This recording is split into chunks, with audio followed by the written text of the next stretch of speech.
नमस्कार, आप देख रहे हैं 9 भारत टीवी। राष्ट्र की आवाज। होली के रंग में रंगा एकता और विकास का संदेश। महाराष्ट्र में अखिल प्रजापति कुंभकार समाज यानी कि एपीके समाज द्वारा एक भव्य होली मिलन समारोह का आयोजन किया गया, जहां समाज के छोटे बड़े सभी व्यवसायियों को एक मंच पर लाने की अनूठी पहल देखने को मिली। इस खास कार्यक्रम में समाज के लोगों ने न केवल होली के रंगों का आनंद लिया, बल्कि आपसी प्रेम, भाईचारे और सहयोग की भावना को और मजबूत करने का संदेश भी दिया।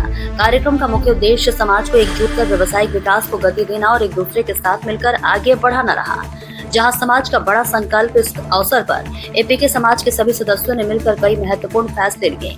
प्रजापति समाज के लिए एक मैरिज हॉल का निर्माण किया जाएगा। वर्ष 2027 तक मुंबई, महाराष्ट्र में नई जगह लेकर एक स्थायी केंद्र स्थापित किया जाएगा। इस केंद्र के माध्यम से गरीब और जरूरतमंद लोगों की सहायता की जाएगी। समाज में रोजगार, व्यवसाय और आपसी सहयोग को बढ़ावा दिया जाएगा। इस आयोजन ने यह साबित कर दिया कि जब समाज एकजुट होता है तो विकास और सहयोग की नई राहें अपने आप खुल जाती है। शिवशंकर प्रजापति से तो मैं भारतीय जनता पार्टी का यहाँ का कार्यकर्ता हूँ, लेकिन हमारी जो संस्था है अखिल प्रजापति कुंभकार समाज, उस संस्था का मैं राष्ट्रीय संयोजक हूँ। आज का जो हमने कार्यक्रम आयोजित किया, हमने एक समाज का 1 फरवरी को हमने महासम्मेलन किया था वसई पालघर में। उस सम्मेलन के बाद में हमने तय किया था संस्था के सभी प्रमुख पदाधिकारियों ने, एक व्यावसायिक जो व्यापारी वर्ग है हमारे प्रजापति समाज के, उनके साथ में हम एक बैठक करेंगे। और आज वो बैठक हमने आयोजित की और बैठक में आज हमने एक संकल्प लिया कि हमारे समाज के लिए, समाज हित के लिए, समाज के उत्थान के लिए एक जगह का निर्माण हम करने जा रहे हैं। 2027 तक हम जगह लेके और समाज को अर्पित करेंगे, ऐसा आज हमने संकल्प लिया है।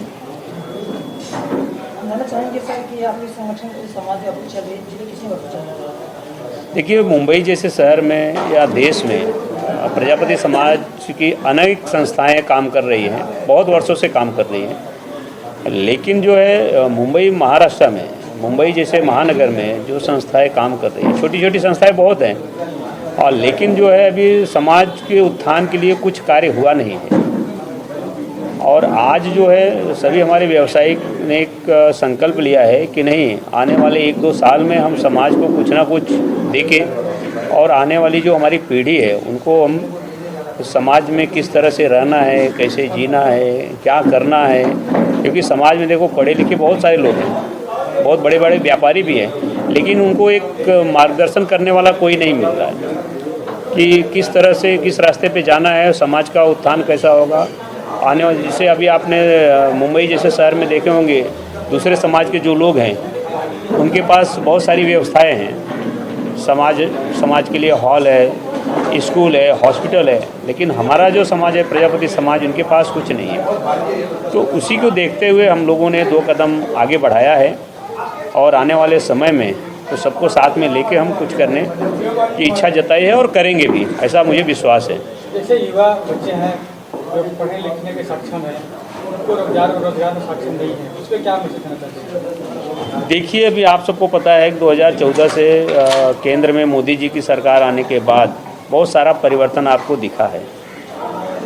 जो युवा बच्चे हैं उनको कहीं ना कहीं सेट करने का सरकार ने काम किया। उत्तर प्रदेश में देखेंगे तो योगी सरकार भी काफ़ी जागरूक होकर काम कर रही है। महाराष्ट्र में देखेंगे देवेंद्र फडणवीस जी, जो हमारी बीजेपी की सरकार है, बीजेपी की गवर्नमेंट की सरकार है, आज कहीं किसी को ऐसा बेरोजगार छोड़ा नहीं है, कुछ ना कुछ सबको काम दे ही रहे हैं। और हमारा जो है, हमारे जो केंद्रीय मंत्री पीयूष जी हैं, उनके माध्यम से हमारा यहाँ पे प्रशिक्षण वर्ग बहुत बड़े स्तर पे चलता है। बहुत सारे बच्चों को रोजगार मिल रहा है। कांदिवली ईस्ट में कामगार हॉस्पिटल के सामने आप जाके आप देखिए, आप एक विजिट करिए, वहाँ पे देखिए कितने बच्चों को वहाँ से रोजगार मिल रहा है।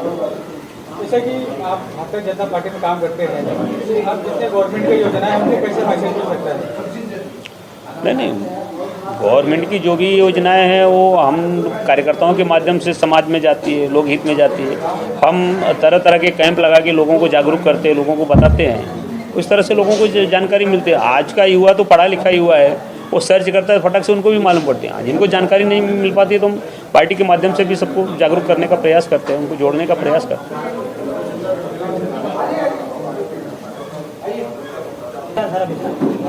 अभी मैं फ़िलहाल, मेरे को वसई से बुलाया गया बिजनेस मीट थी, अच्छा लगा मुझे आके।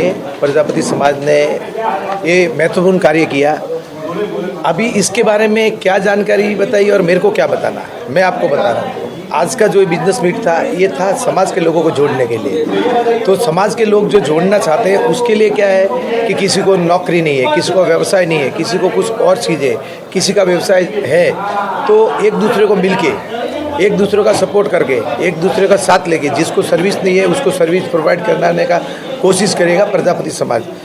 जिसमें ऐसा भी नहीं है कि प्रजापति समाज अकेला खुद के लिए लड़ रहा है। प्रजापति समाज सभी समाज के लोगों के लिए काम करना चाह रहा है और हमारा सोचने का भी तरीका ये है कि अदर समाज के लोग भी हमारे साथ जुड़े और हम सबको सपोर्ट करने के लिए ऑलरेडी रेडी है। और ये जो हमारी संस्था एक दक्ष फाउंडेशन, वो भारत में काम करती है समाज के लिए। जो कोई भी हमारे समाज के लोगों को अगर बिना काम परेशान करना या तंग करना, तो उसको हम लोग नहीं छोड़ते, कोई भी रहने दो। सर, आप दक्ष फाउंडेशन कई वर्षों से लेकर महाराष्ट्र और बिहार से लेकर सभी गरीब समाज के लोगों को मदद करते हैं और आप चढ़ बढ़ के हिस्सा लेते हैं, जो भी कार्य रहता है उसके बारे में क्या कहना चाहते हैं? बहुत सारे गरीब परेशान इसमें हैं, जो उनके बारे में बताइए। मेरा सबसे पहले तो ये जो कुछ चीज़ें ऐसी घटनाएं हो रही है, तो मैं भारत सरकार से निवेदन करना चाहूँगा कि उनका काम है समाज के वोट लेकर समाज को आगे लेके आना। आपको वोट समाज ने दिया है, समाज के प्रतिनिधि आप हो, एमएलए एमपी बाईसास नगर सेवक जो भी है, जिस तरह पे जिसको काम करना है, सबसे पहले छोटे से छोटे कार्य करता है। जो समाज का सबसे बड़ा गरीब, जो बोलते हैं दलित, ऐसा कुछ सोचने का नहीं, समाज का सबसे पिछड़ा और लास्ट वाला कार्य करता रहता है। और आपके समाज में जो लगता है कि ये मैं समाज का मतलब ये नहीं कि एक ही समाज की बात करता हूँ, भारत का पूरा समाज, उसको सरकार जो भी रहे, जो सरकार आज की तारीख में जो अभी सरकार में सलन में है, उस सरकार को लोगों ने सुना है, उनका काम है जनता तक पहुंचना। कुछ लोग हैं जो जनता तक पहुंचना नहीं चाहते, अपने नोटों तक पहुंचना चाह रहे हैं। ऐसे में बहुत विधायकों भी देखता हूँ, नगर सेवक के विधायक, जैसे नगर सेवक सुन के आएगा, कल परसों उसके पास कुछ भी नहीं था, सुन के आया, 2 महीने के बाद उसके बाद फॉर्च्यूनर मिलेगी। वो पैसे आ से कहाँ से? वो अपनी ज़मीन बेच के तो लाता नहीं है। ये जनता का भ्रष्टाचार है, तो उसे भ्रष्टाचार न करके अच्छे कार्य करे तो दोबारा उसको लोग सुन के देंगे। दूसरी बात, नगर सेवक के बाद में भी एमएलए एमपी भी बहुत है। मैं बहुत से लोगों का कदर करता हूँ। हमारे समाज के इधर बहुत सारे अच्छे से एमएलए हैं जो समाज के लिए अच्छे कार्य कर रहे हैं, तो उनको मैं नमन भी करता हूँ। और वो खुद अपना पैसा उनके पास देखो, आप उनका व्यवहार देखो, आप खुद समझाओगे। पत्रकार महोदय तो समझते ही है, जनता भी समझती है। तो रियल में उनको कहना चाहता हूँ कि आपका जो काम है जनता के लिए, और जनता के लिए जो काम करना है वो काम करिए। ये भ्रष्टाचार में मत घुसिए। जो चीज़ भ्रष्टाचार में होती है तो दोबारा आप सुन के नहीं आते हो। सरकारें बदलती रहती है, जनता का पैसा बर्बाद होता है, जनता सही जगह पे पोजीशन पे नहीं रह पाती है। और ये छोटी मोटी चीज़ें आ रही है, गैस का है या कोई भी चीज़ है, घटना ये भारत सरकार ने नहीं की है, ये बाहर से है। तो इसके लिए थोड़ा आराम से, शांति से, धैर्य से काम करना चाहिए। अपन को लगे कि हम आज की तारीख में ऐसा नहीं है कि लकड़ियाँ नहीं है, लकड़ियाँ भी है। कोई चीज़ नॉर्मल चीज़ से भी अपन पहले भी तो जी रहे थे। जीवन जीना है तो सरकार पे इस पे विलम्ब नहीं डाल के अपन को खुद सोचना चाहिए कि बाहर देशों में लड़ाई चल रही है तो उसकी वजह से ये चीज़ें हैं, तो उस चीज़ को एक्सेप्ट करके अपने हिसाब से उसको चलना चाहिए कि लकड़ी के चूल्हे पे खाना बना लो। मगर बहुत सी चीज़ें हैं ऐसी, लोग आपको सरकारें तोड़ने के लिए ऐसी चीज़ें बहुत सारी होगी, तो उसके ध्यान न देकर अपने काम में ध्यान दें। और मैं सरकार से निवेदन करूंगा, गरीब से गरीब जितना आपको लगता है कि ये लोगों तक उनको सुविधा नहीं, उनको सुविधा दें। जिनके पास घर नहीं है, सुविधा नहीं है, रोड पे सो रहे हैं, उनके रहने के लिए सुविधा करें। आप सर भारतीय जनता पार्टी के जो वसई बिहार के उपाध्यक्ष हैं, आप भारतीय जनता पार्टी में पिछले कई वर्षों से कार्य करना चाहते हैं। भारतीय जनता पार्टी इसमें एक लहर है सरकार की, उनके बारे में कुछ कहना चाहते हैं? भारतीय जनता पार्टी काम बहुत बेहतरीन कर रही है, पार्टी में कोई कमी नहीं है, नेतृत्व बहुत अच्छा है। नेतृत्व अच्छा होने के कारण ही देश का हमारा स्वाभिमान बोलते हैं ना, हमारी ताकत भी बड़ी है। हम लोग कहीं बाहर जाते हैं, हम लोग बाहर कंट्री में जाते हैं, बाहर गाँव में जाते हैं, बाहर सिटियों में भी जाते हैं, कुछ ऐसी सिटियों में जाते हैं वहाँ पे सम्मान नहीं मिलता था, वो भी सम्मान मिलने लगा है लोगों को। हमारे भारत के अंदर भी हमें सम्मान नहीं मिलता था, मगर अभी ऐसा है कि जो बीजेपी सरकार ने कार्य किया, रोड से लेकर जनता के लिए कुछ ऐसी चीज़ें बहुत सारी ऑनलाइन कर दी, पासपोर्ट ऑनलाइन बनना, बहुत चीज़ें ऑनलाइन करना। मगर फिर भी दलालों की कमी नहीं है। अभी दलाल कौन है कि सबको पता ही है कि दलालों की कमी नहीं है, दलाल अंदर के ही होते हैं। सरकार ने तो अच्छे कार्य किए हैं, पासपोर्ट ऑनलाइन है, मगर जो दलाल जब उसको बुलाता है सामने वाले को तो वहाँ पे घूस लेता ही है। सरकार को इस पर ध्यान देना चाहिए। आप पासपोर्ट ऑफिस जाओ, पासपोर्ट बना लो, और उसके बाद अगर बिना पैसों के बन जाए तो मेरे को लगता है 10% भी नहीं होंगे ऐसे लोग। ये चोरी अंदर करने वाले दलाल, भ्रष्टाचार करने वाले, इन पे अंकुश लगेगा नहीं तब तक छोटे से छोटे लोग बड़े नहीं होंगे, वो अपनी जगह पे व्यवस्थित नहीं आ पाएंगे। ये सरकार को करना चाहिए। सरकार बहुत बेहतरीन है, कुछ लोग अच्छे हैं, हर किसी के बारे में बुराई भी नहीं कर सकते, मगर कुछ लोग भी ऐसे हैं ना जो अपना घर भर रहे हैं, बड़े बन रहे हैं। ऐसा नहीं होना चाहिए। सरकार को सबको बराबर लेके चलना चाहिए। लोग कहते हैं सर भारतीय जनता पार्टी सिर्फ मंदिर बनवाने का कार्य कर रहा है, इसके बारे में करना चाहेंगे? नहीं, ये सब कहने की बात अच्छी है, लोगों को अच्छी लगती है। कोई बोल रहा है हॉस्पिटल बना दो, मगर हॉस्पिटल बना के तो लोगों को वहाँ पे कितने लोगों को एडमिट करना था। यही क्यों सोच रखते हैं हम लोग? क्यों एडमिट होने की सोचें? हम लोग क्यों बीमार पड़े? क्या जरूरत है? मैं तो बोलता हूँ भारत में एक भी हॉस्पिटल नहीं हो, कोई बीमार भी ना पड़े। मेरी तो सोच ऐसी है। मंदिर बनाया तो कितने लोगों को रोजगार मिला।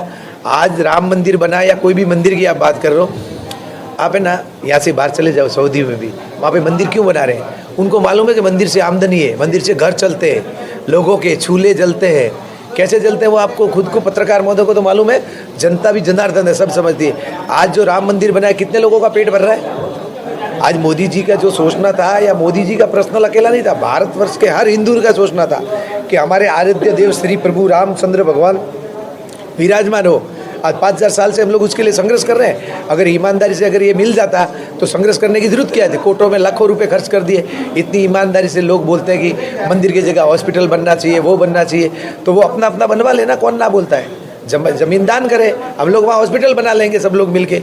मंदिर हमारे आराध्य कथा बना, लोगों की सोच है मंदिर बनाओ, कुछ भी बनाओ, मगर देश का भला हो रहा है। भारत सरकार काम कर रही है, मोदी जी के नेतृत्व में बहुत अच्छा काम हो रहा है। कुछ चीज़ें ऐसी है, भ्रष्टाचार है, वो धीरे धीरे वो भी खत्म होगा और होगा। महाराष्ट्र के मुख्यमंत्री के बारे में कुछ कहना चाहेंगे सर आप? प्रिय देवेंद्र जी का तो काम मुझे सराहनीय लगा और बहुत सुंदर लगा। अभी भी जो कानून लाया है, ऐसे कानून अगर सही ढंग से लाते रहेंगे तो भारत की जनता बहुत खुश होगी। और उनको हर टर्म में सुन कर देना, जनता का यही मतलब सोचना था कि देवेंद्र जी बहुत अच्छे हैं। अगर अन्यथा सही काम नहीं करते तो दोबारा कोई भी आदमी सुन के नहीं आता है, कोई भी हो। मैंने अभी नगर सेवक से शुरुआत की थी, जो अच्छे कार्य करेगा वो आगे आएगा। और इनके साथ में जो बोलते हैं ना, ट्रिपल इंजन की सरकार, बहुत बेहतरीन सरकार है, सरकार ने साथ दिया है। और मैं सभी को धन्यवाद दूंगा कि ऐसे ही चलता रहेगा, बहुत अच्छे कार्य हो रहे सर हैं। उत्तर प्रदेश में जो कहा जाता है बहुत ही जैसे डबल सरकारी ने की तरह कहा जाता है कि जो आदित्यनाथ योगी बाबा जो कि उत्तर प्रदेश के मुख्यमंत्री, उनके बारे में कुछ कहना चाहेंगे? जो बहुत ही खतरनाक लोग। अरे बाप रे, हमारे मुख्यमंत्री यूपी के हैं, वो तो देखो, मेरी बात तो नहीं है, मैं तो उनसे प्रेरित हूँ, मगर भारत की पूरी जनता छोड़ के भी, जनता तो उनसे है। हर राज्य में अगर कोई भी दंगा या कुछ भी होता है तो सब लोग एक ही बोलते हैं, हमारे बुलडोजर बाबा। जो बुलडोजर बाबा का नाम ऐसा है ना कि हर गली में, हर कोने में, मैं तो एक कार्य करता हूँ, मगर मेरे बात अदर भी लोगों को छोड़ के, समाज के कोई भी लोग, आप विदेश में चले जाओ, आप तो मेरे को लगता है अमेरिका भी कुछ लोगों ने शायद मीडिया में आया है कि बुलडोजर बाबा हमारे इधर भी होना चाहिए। तो वो उनका सभी अच्छा है, वो समाज के लिए अच्छा कार्य कर रहे हैं। उन्होंने यूपी जाने के लिए लोगों को डर लगता था, लोग यूपी जाते नहीं थे, बिजनेसमैन तो जाते ही नहीं थे। तो वो आज की तारीख में डेवलपमेंट देखो, यूपी को देखो कितना सुधर है। अभी बिना नाक के टूटी चोर लोग बहुत हैं, ऐसे टूटी चोर लोग हैं वहाँ पे, और बहुत है भैंस चोरी करने वाले, भैंस ढूंढवाना, ये सब किसी के बारे में बोल के तो ठीक है, मगर बोलना भी चाहिए, जनता को मालूम रहे। वो लोगों ने भी राज किया है, ट्रेन को भी चलाया, ट्रेन में भैंसें भी है चलाई है। तो वैसे लोगों ने गाड़ियाँ चलाई थी, तब की गाड़ियाँ देखो और आज की गाड़ियाँ देखो। लोग बैठेंगे ना, कपड़ों को गंदगी चिपकती थी, अभी लोग बैठते हैं तो सो के उसी सीट पे जा सकते हैं, उनको चद्दर की जरूरत नहीं है। तो ये सब कार्य, यूपी का कार्य करने में पूरा योगी जी का हाथ है। लोगों को सब पता चल गया है कि योगी होता है वो योगी ही होता है, वो उनका पूरा देश उनका होता है, एक परिवार नहीं होता है, उनका देश पूरा होता है। तो उन्होंने जो कार्य किए हैं बेहतरीन है, और योगी जी को तो नमन है।